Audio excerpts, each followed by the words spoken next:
Boa noite a todos, sejam todos muito bem-vindos ao nosso Evangelho no Lar em Família. Agradeço a presença de todos. Convido aqueles que ainda não forem inscritos a se inscreverem em nosso canal, curtirem, comentarem, compartilharem os nossos vídeos, divulgarem para mais pessoas, amigos, conhecidos, pessoas que sabem que gostam desse tipo de conteúdo e que vai saber aproveitar o material que se encontra em nosso canal. Convido, além de estarem conosco toda segunda-feira às 20 horas para o Evangelho no Lar, também para estarem conosco nas demais atividades da nossa casa. Todas as terças-feiras, às 19h30, nós temos o Evangelho no Lar de forma presencial em nossa casa. Posteriormente ao Evangelho presencial, nós temos a irradiação, que é uma atividade que pode ser realizada tanto de forma online quanto de forma presencial. Convido aqueles que querem participar, que querem doar suas energias, que querem auxiliar, aqueles que querem fazer algum tipo de caridade, mas não sabem como, é uma grande oportunidade. A irradiação. Nós temos também todos os sábados a nossa reforma íntima. Ela acontece das 15 às 17 horas. É uma atividade que nos permite trabalhar as nossas mazelas através do conhecimento de Jesus pelo Espírito Emmanuel e nos possibilita olhar para nós, para a nossa reforma íntima. Convido a todos para as nossas atividades. Feitos os nossos convites, vamos então dar início ao nosso Evangelho. Mestre querido, irmão, amigo, de todas as horas, Jesus, agradecemos aos ensinamentos que nos foi dado e que nos possibilita, com esse conhecimento, a transformação moral de nós mesmos para nos aproximarmos de Deus a cada dia. Convidamos a equipe espiritual do SESB, responsável pela atividade do Evangelho no Lar, para estarem conosco neste momento, nessa atividade, auxiliando-nos com a intuição e a inspiração para melhor compreensão da lição no seu entendimento e como colocar em prática em nossas vidas. Agradecemos os espíritos familiares que aqui possam estar realizando conosco esse Evangelho, aqueles que nos amam, mas agradecemos também e convidamos a todos aqueles nossos irmãos que de forma direta ou indireta estejam atrelados à psicosfera dos nossos lares e não nutrem por nós o sentimento ainda de amor, mas de vingança, de perseguição ou qualquer motivo de inimizade conosco, para realizar conosco esse Evangelho em seu próprio benefício. Que assim seja. A nossa lição é a lição de número 46. Estamos finalizando praticamente o nosso livro. Nessa lição de número 46, o título é A Árvore Preciosa. Salientando o Senhor que a construção do reino divino seria obra de união fraternal entre todos os homens, de boa vontade, o velho Zebedeu, que amava profundamente os apóstolos do Cristo, pediu-lhe alguma narrativa simbólica, através da qual a compreensão se fizesse mais clara entre todos. Jesus, benévolo, como sempre, sorriu e contou. Viviam os homens em permanente conflitos, acompanhados de miséria, perturbação e sofrimento, quando o Pai, compadecido, lhes enviou um mensageiro, portador de sublimes sementes, da árvore da felicidade e da paz. Desceu o anjo com o régio presente e, congregando os homens para a entrega festiva, explicou-lhes que o vegetal glorioso produziria flores de luz e fruto de ouro no futuro, apagando todas as dimensões, mas reclamava cuidados especiais para fortalecer-se. Em germinando, era imprescindível a colaboração de todos nos cuidados excepcionais do amor e da vigilância.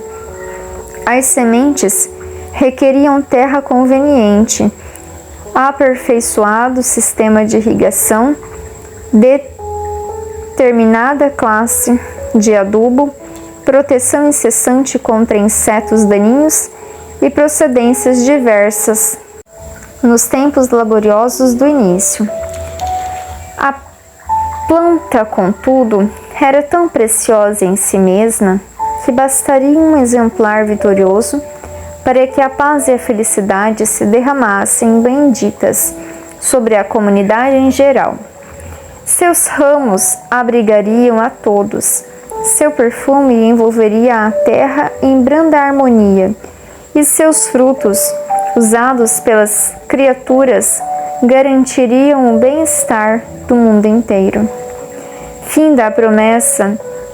E depois de confiados ao povo as sementes milagrosas, cada circunstante se retirou para domicílio próprio, sonhando possuir egoisticamente a árvore das flores de luz e dos frutos de ouro. Cada qual pretendia a preciosidade para si, em caráter de exclusividade. Por isso, cerraram-se apaixonadamente nas terras que dominavam, experimentando a sementeira e suspirando pela posse pessoal e absoluta de semelhante tesouro, simplesmente por vaidade do coração. A árvore, todavia, a fim de viver, reclamava concurso fraterno total, e os detritos ruinosos continuaram. As sementes, pela natureza divina que as caracterizava, não se perderam, entretanto. Se alguns cultivadores possuíssem água, não possuíam adubo, e os que retinham o adubo não dispunham de água farta. Quem detinha recursos para defender-se contra os vermes não encontrava acesso à gleba conveniente, e quem se havia apoderado do melhor solo não contava com possibilidades de vigilância. E tanto os senhores provisórios da água e do adubo, da terra e dos elementos defensivos, quanto os demais candidatos à posse da riqueza celeste, passaram a lutar em desequilíbrio pleno, exterminando-se reciprocamente. O mestre fez longo intervalo na curiosa narrativa e acrescentou: este é o símbolo da guerra improfícua dos homens em derredor da felicidade. Os talentos do Pai foram concedidos aos filhos indistintamente, para que aprendam a desfrutar os dons eternos, com entendimento e harmonia. Uns possuem a inteligência, outros a reflexão. Uns guardam o ouro da terra, outros o conhecimento sublime. Alguns retêm a autoridade, outros a experiência. Todavia, cada um procura vencer sozinho, não para disseminar o bem com todos através da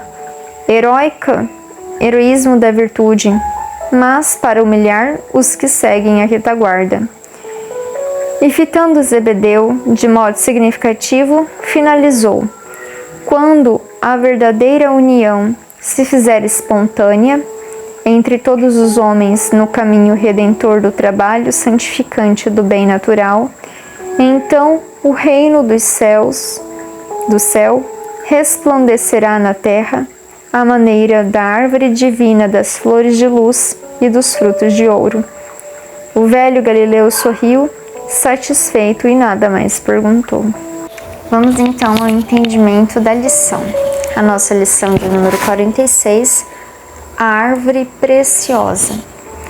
E o que é? Quem é essa árvore preciosa, né? Jesus vai aqui nos descrever durante a lição. Salientando o Senhor que a construção do reino divino seria obra de união fraternal, ou seja, que o reino divino, para a sua construção, precisaria da união fraternal, da união de todos, entre todos os homens de boa vontade. O velho Zebedeu, que amava profundamente os apóstolos do Cristo, pediu-lhe alguma narrativa simbólica através da qual a compreensão se fizesse mais clara entre todos. Então ele necessitava saber mais claramente sobre essa construção do reino divino e como ele seria feito e o que era necessário, né? Essa obra de união fraternal. Jesus, benévolo como sempre, sorriu e contou.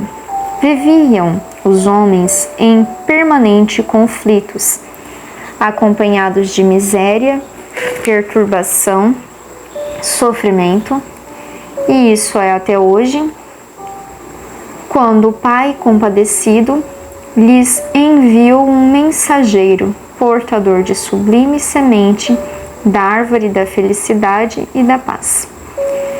Deus então nos concedeu Jesus, que trouxe-nos a semente desta árvore da felicidade e da paz.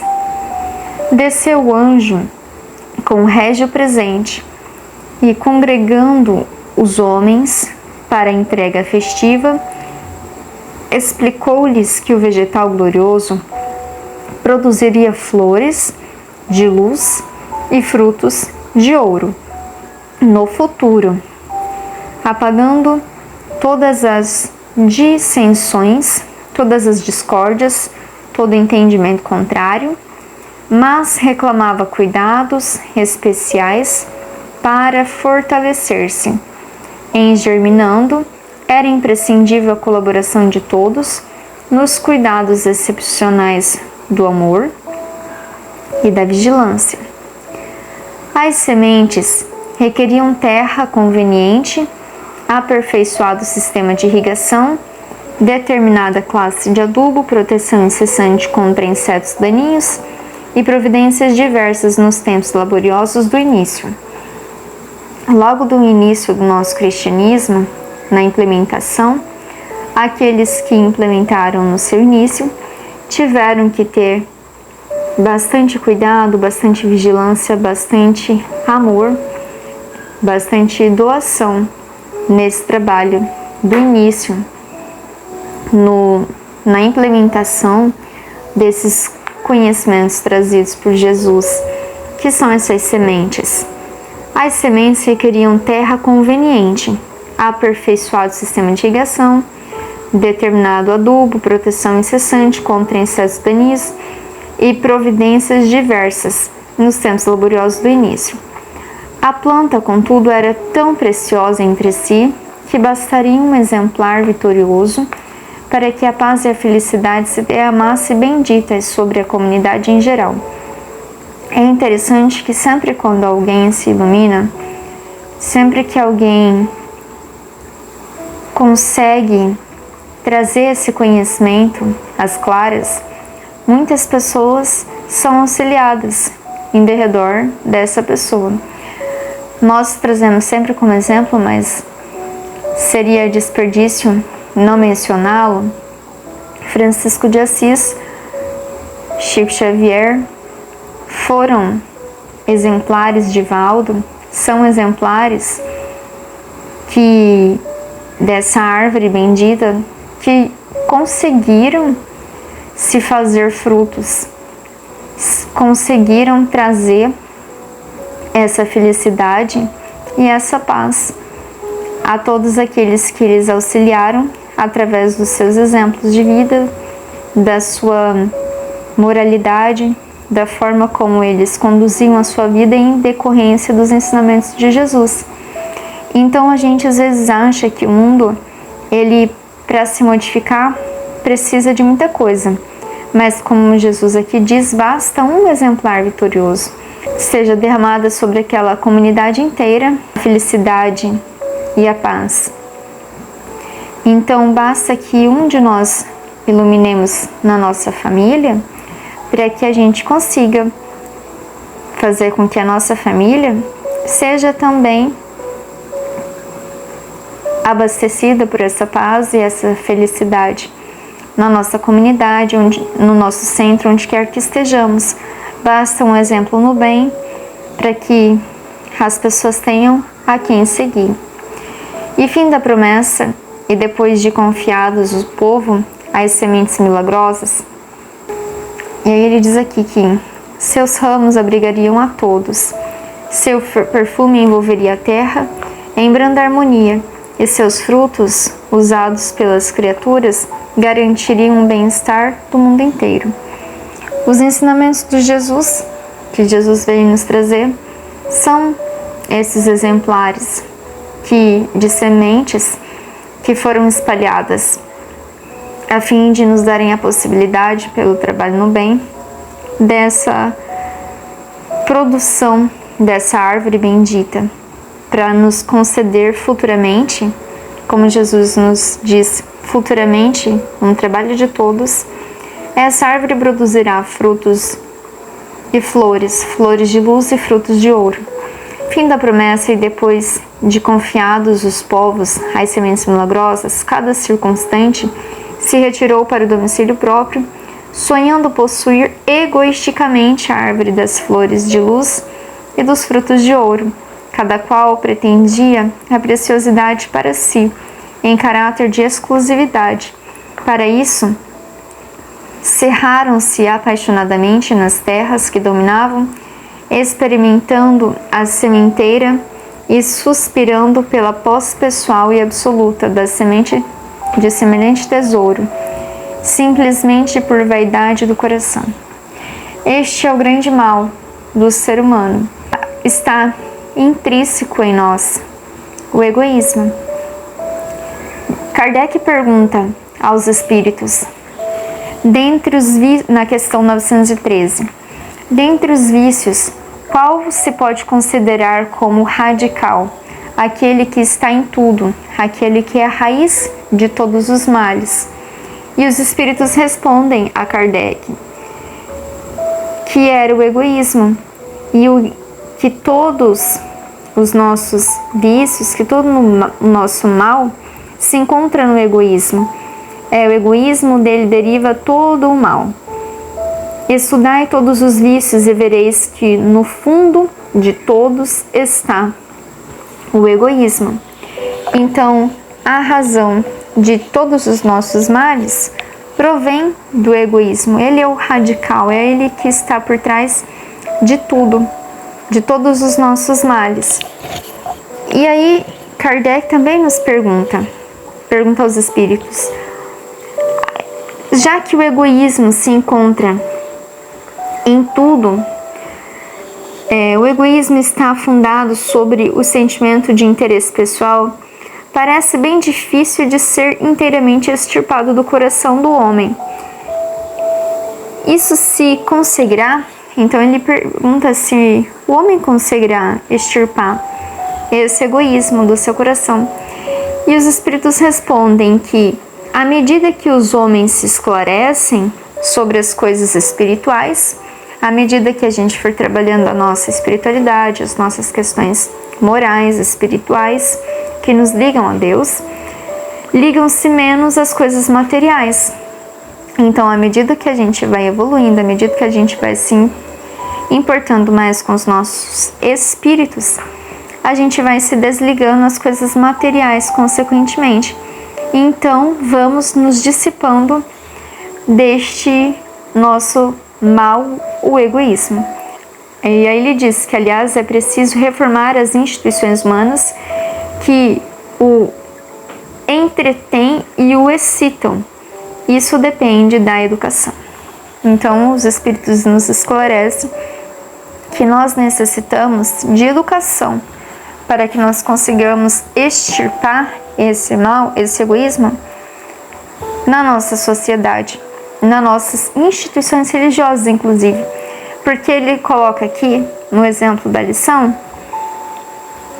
que mais à frente ele vai falar que a árvore, todavia, a fim de viver, reclamava concurso fraterno de todos. Mas os atritos ruinosos continuaram. Era necessário que todos auxiliassem. Era necessário o auxílio fraterno de todos. Mas continuaram as discórdias. A semente, pela natureza divina que a caracterizava, não se perderam. Entretanto, se alguns cultivadores possuíam água, não possuíam adubo, e os que retinham o adubo não dispunham de água farta. Quem detinha recursos para defender-se contra os vermes não encontrava acesso à gleba conveniente, e quem se havia apoderado do melhor solo não contava com possibilidades de vigilância.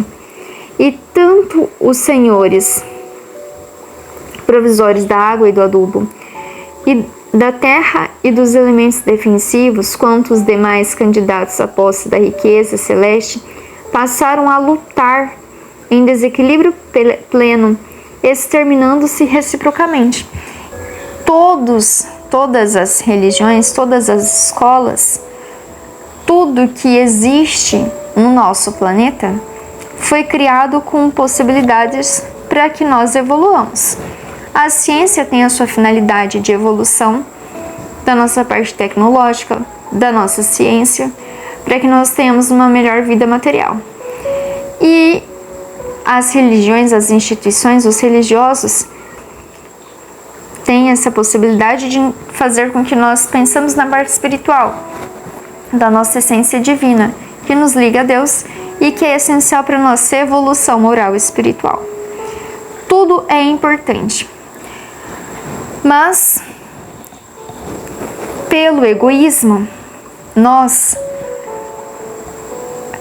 mantemos ainda o que Jesus vai dizer aqui, o símbolo da guerra improfícua dos homens em redor da felicidade. Ou seja, cada um deveria cumprir seu papel, a sua parte naquilo que lhe compete. Mas nós somos ainda egoístas. E esse nosso egoísmo faz com que cada um queira, ao invés de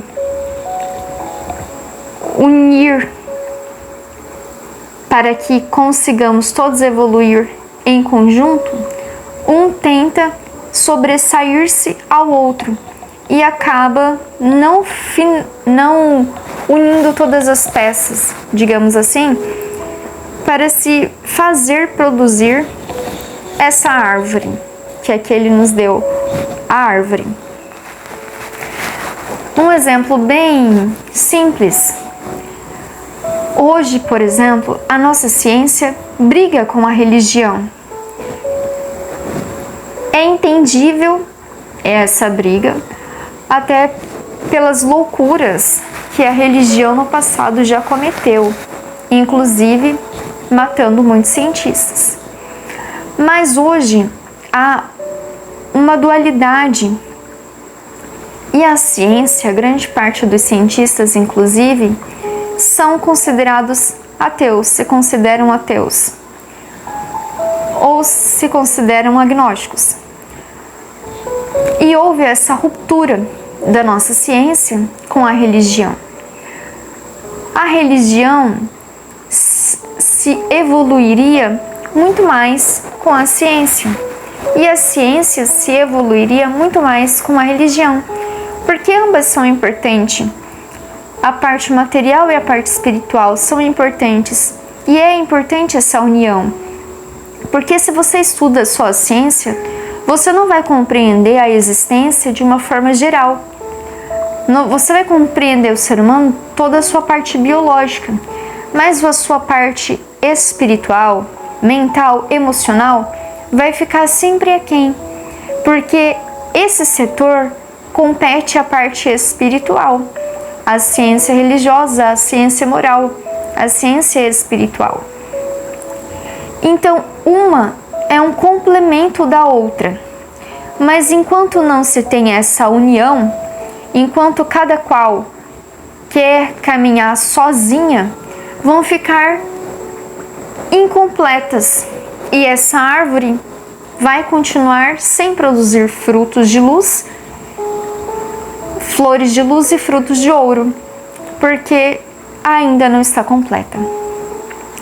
Nesse nosso exemplo, material e espiritual, também podemos nos ligar a nós, seres humanos, os materialistas e os religiosos, porque também nós, instituições religiosas, ao invés de abraçarmos umas às outras para que esse reino divino se estabeleça na Terra de forma fraternal, uma tenta puxar o tapete da outra, uma tenta dizer que é mais importante que a outra, que é mais especial, que leva para o céu mais rápido, que é isso, que é aquilo.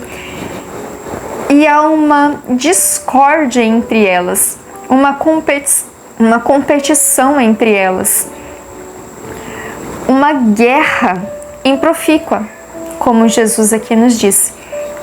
Porque qual é a religião mais importante? Aquela que nos faz evoluir, aquela que nos faz esclarecer, aquela que nos auxilia a enxergar a Deus. Não existe uma mais importante que a outra. Qual é a melhor escola? Aquela que tem os alunos mais aplicados, mais dedicados, mais disciplinados em relação àquele conhecimento que ela direciona. Então, mais do que ficar brigando entre religiões, os religiosos, ao invés de pisotearem, de quererem guerrear, discordar entre si, falo de uma forma geral de todas as fés, inclusive não cristãs, deveriam se unir naquilo que um fala porque as grandes verdades, elas não são direcionadas a apenas uma instituição, a apenas uma religião. As verdades são espalhadas. O mundo espiritual, ele é assim. As grandes mensagens para a humanidade, elas são fragmentadas. E os seus fragmentos são espalhados em diversas religiões, em diversos centros religiosos. E você só vai ter um panorama geral dessa grande verdade se você juntar todas as peças dessa verdade. Assim também são as mensagens espirituais nos centros espíritas, que é muito importante a gente analisar, porque às vezes você recebe uma mensagem, mas ela só vai fazer sentido quando todo aquele grupo reunir a mensagem que cada qual recebeu. Ali vai se ter uma mensagem geral. Assim são os trabalhos espirituais. As grandes verdades, elas são espalhadas justamente para isso, para haver uma fraternidade, uma união de conhecimento. Porque, como Jesus aqui vai nos dizer mais à frente, os talentos do Pai foram concedidos aos filhos indistintamente, ou seja, não há predileção, não há premiação. Os talentos são distribuídos entre todos, indistintamente, sem distinção, para que aprendam a desfrutar os dons eternos, os dons divinos, com entendimento e harmonia. Uns possuem a inteligência, outros a reflexão. Uns guardam o ouro da terra, outros o conhecimento sublime. Alguns retêm a autoridade, outros a experiência. Então aqui ele está dizendo que os dons são espalhados, que cada um recebe um dom, mas que é necessário para que todos os dons sejam bem vividos, que haja um compartilhamento desses dons. E ele diz, todavia, cada um procura vencer sozinho, ainda no senso egoísta, não para disseminar o bem com todos, através do heroísmo da virtude, mas para humilhar os que seguem a retaguarda. Nós, quando temos uma virtude, um dom, ao invés da gente compartilhar com os nossos irmãos, a gente quer guardar só para nós, achando que vamos conquistar essa felicidade só para nós, a fim de humilhar os nossos irmãos. Por exemplo, quando a gente tem uma discussão religiosa, eu quero demonstrar que eu tenho mais conhecimento do que os outros, mas não para auxiliar meu irmão no esclarecimento, a fim de fazer com que ele também evolua, que ele cresça, com que ele, às vezes, esclarecendo ele para que ele tenha uma melhor compreensão. Não, às vezes eu faço isso para humilhar o meu irmão, como se o meu conhecimento fosse mais importante do que a experiência dele, como se a informação fosse mais importante do que a inteligência, a reflexão. E aqui Jesus já nos diz que cada um vai possuir um dom, que cada um vai possuir um talento. Deus distribuiu talentos a todos. Não teremos todos talentos iguais, mas todos teremos um talento. E é imprescindível que eu utilize o meu talento em função de todos, para que ele seja melhor desenvolvido. Não para que eu humilhe o meu irmão com o meu talento, mas para que ele auxilie, para que eu auxilie a ele e ele me auxilie. O nosso egoísmo, ele ainda vem do nosso primarismo. Nós somos criados seres simples e ignorantes. E o instinto para nós era muito importante, era indispensável. É a raiz, a matriz do nosso egoísmo. O nosso ego, o nosso primarismo, ainda o nosso instinto. Ele era importante para que eu sobrevivesse, para que eu conseguisse me alimentar, para que eu tivesse condições de sobreviver no mundo animal. Mas à medida que eu vou evoluindo, que eu vou para o reino hominal, eu ainda tenho esse instinto egoísta, esse ego muito exacerbado na minha personalidade. Só que quando eu nasço nessa personalidade, ao invés de eu utilizar essa inteligência fragmentária que agora eu possuo para eu desenvolver essa inteligência, eu utilizo ainda o meu ego para me utilizar dele de forma egoísta. E por vezes a gente vê as atrocidades que acontecem na nossa sociedade de pessoas ainda egocêntricas que agem ainda como animais instintivos. Mas à medida que nós formos nos espiritualizando, crescendo em conhecimento, em virtude espiritual, esse nosso primarismo vai sendo extirpado de nós. E nós vamos compreender então a fraternidade, o amor, a justiça divina, como ela se dá.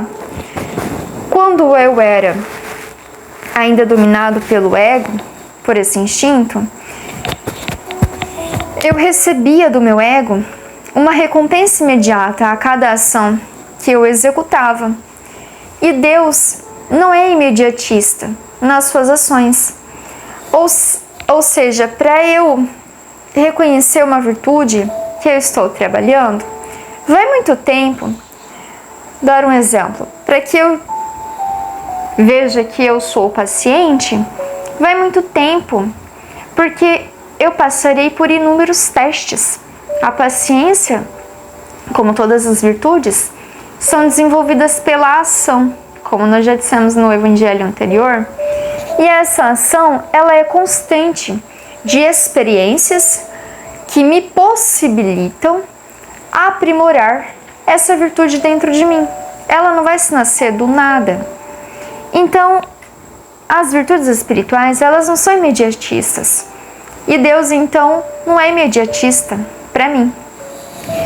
E às vezes, ao invés de eu confiar em Deus, de eu acreditar de eu saber esperar, eu ainda recebo do meu ego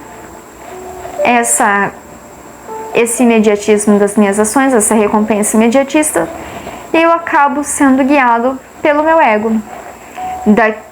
E eu acabo ainda agindo como aquele animal que achava que, para sobreviver, eu tenho que passar por cima dos meus irmãos, eu tenho que ser mais forte do que eles, eu tenho que controlá-los, eu tenho que dominá-los, eu tenho que ser o bando mais importante, eu tenho que constar sozinho. E à medida que eu vou me espiritualizando, que eu vou evoluindo, que eu vou crescendo em conhecimento espiritual, em virtude, em conhecimento, eu vou então compreendendo que o que Jesus vai dizer aqui. Quando a verdadeira união se fizer espontânea, a verdadeira união vem do entendimento entre todos os homens no caminho, de redor do trabalho santificante no bem natural. Então o reino do céu resplandecerá na terra, à maneira da árvore divina das flores de luz e dos frutos de ouro. Essa união fraternal, ela é fruto de uma evolução moral. Eu só vou compreender que a união ela é importante quando eu me espiritualizar. E eu então compreenderei que por mais que eu evolua sozinho, a verdadeira felicidade só é aquela que é compartilhada.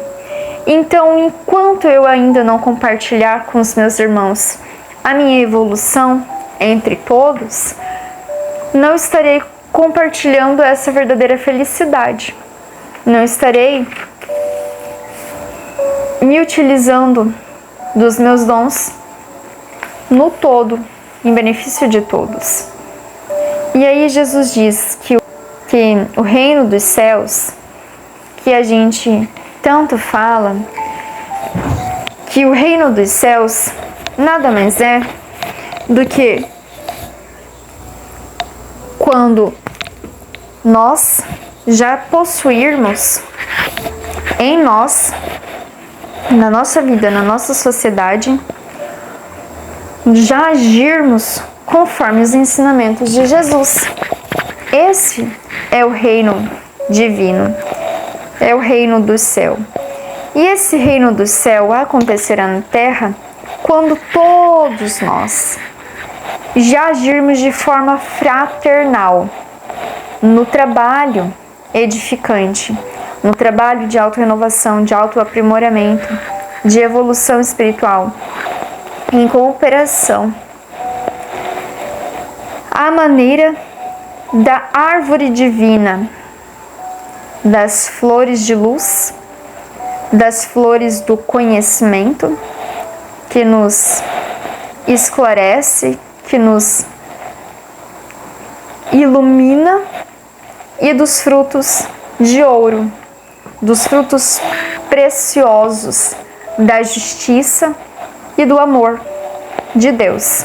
Nós só compreenderemos o reino divino quando a gente já tiver a consciência de que é necessário a união fraternal. Porque sempre onde há egoísmo, não há união. São antagônicos os sentimentos. Enquanto eu tiver uma sociedade egocêntrica, eu vou continuar tendo as consequências do egoísmo, que é um tentar sobressair-se ao outro, um tentar sair-se melhor do que o outro, dominar o outro, controlar o outro em todos os âmbitos. Mas quando eu já tiver essa consciência espiritual da fraternidade, que ela é inclusive uma fraternidade universal, de quebra de crenças e de paradigmas, de que toda a humanidade somos nossos irmãos, de que todas as famílias se compõem em uma única família, que é a família divina, que todas as nações, na verdade, são uma só, filhos de Deus. Quando eu parar de ter essas divisões impostas pela nossa cultura, pela nossa crença, pelo nosso ego, pelas nossas normas, pelos nossos conceitos, nós então compreenderemos que esse reino divino, essa união fraternal, ela não se restringe à minha religião e ao meu grupo familiar. Ela não se restringe a um estrito círculo de terra, mas ela se restringe a toda a humanidade. E para que isso aconteça, é necessário que nós nos unamos fraternalmente, cada qual cumprindo o papel que lhe é próprio no local onde se encontra, mas auxiliando-se mutuamente uns aos outros. E isso é possível. Espero que tenhamos compreendido essa árvore preciosa dos frutos de luz e dos frutos de ouro, que são o conhecimento, e os frutos já desse conhecimento iluminado, a justiça, o amor, a caridade. Essa bondade divina. Quando então nós já tivermos de posse desse conhecimento que nos iluminou, nós então receberemos o fruto precioso desse conhecimento, que é a bondade divina em plenitude, num mundo de amor, de paz, de união, de fraternidade. Nós conquistaremos este mundo. A velocidade com que nós conquistaremos, isso depende da escolha pessoal de cada um. Isso depende da evolução de cada um, de como eu vou querer compartilhar aquele talento que eu possuo. Quanto mais eu quero fazer parte da vida como trabalhador do Cristo, auxiliando uns aos outros, mais rápido eu caminho para esse mundo de flores de luz e frutos de ouro. Mas quanto mais eu trago em mim ainda o meu primarismo, o meu egocentrismo, a minha personalidade em volta ao meu ego, mais eu me distancio deste mundo, onde o reino divino estará implementado na Terra. Depende de cada um de nós, para que a construção desse reino divino se estabeleça na Terra. Eu convido a você que me ouve e convido a mim também, todos os dias, tentar implementar esse reino divino nos nossos corações primeiro e depois na Terra, onde quer que estejamos e dentro das possibilidades que nos são colocadas, utilizando os nossos talentos para isso, a serviço daqueles que necessitam deles. Vamos então finalizar com a nossa oração. Querido Mestre, agradecemos imensamente pela oportunidade do Evangelho. Agradecemos ao auxílio que nos foi dado. Pedimos por aqueles nossos irmãos que nos ouvem, que os benfeitores possam ir até os seus lares, realizando nesses lares as limpezas psíquicas desses lares, bem como auxiliando nossos irmãos com o passe e a fluidificação das águas, colocando nelas os ingredientes necessários. E pedimos também por aqueles nossos irmãos que se encontram no plano espiritual, atrelado à psicosfera desses lares, para que possam ser igualmente auxiliados e socorridos, amparados amorosamente. Agradecemos todo o amparo e todo o auxílio que sempre nos é dado. Que assim seja. Boa noite a todos, espero que tenham uma excelente semana e com a graça de Deus, espero por todos até a próxima segunda-feira, no nosso próximo Evangelho no Lar. Até lá, grande abraço.